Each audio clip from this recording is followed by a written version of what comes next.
Nel contesto delle giornate d'autunno che si svolgono l'11 e il 12 ottobre abbiamo l'onore di presentare ai nostri visitatori Palazzo Ferrofini, un palazzo importantissimo nella storia di Venezia.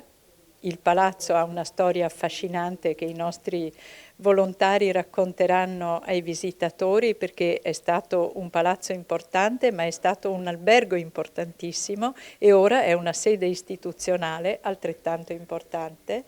E per accedere è necessaria la prenotazione, i posti sono limitati, ci sarà una prossima volta. Ricordiamo anche gli altri due palazzi, uno istituzionale. Certo, Palazzo Balbi, sede della Giunta e della Presidenza della Regione Veneto, anche qui un palazzo importante per la famiglia che l'ha costruito, e per chi l'ha abitato e per chi attualmente lo occupa e eccezionalmente lo rende fruibile ai nostri visitatori, a chi vorrà venire a sostenere il FAI e le sue attività. E l'altro palazzo? L'altro palazzo è un palazzo ai Santi Apostoli, Palazzo Smith Mangilli Valmarana, già proprietà di questo console inglese grande collezionista, dove potremo ammirare anche il giardino, ed è un palazzo privato, anche questo aperto per la prima volta, anche questo su prenotazione.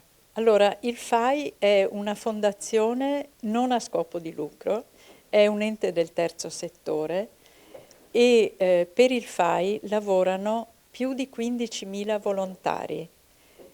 Tra questi ci saranno tutti i volontari che accompagneranno e accoglieranno i visitatori delle prossime giornate d'autunno e vorrei ricordare che il FAI ha una costante azione di manutenzione, conservazione e diffusione della conoscenza del patrimonio artistico, culturale e paesaggistico italiano, che lo impegna per oltre 15 milioni di euro l'anno.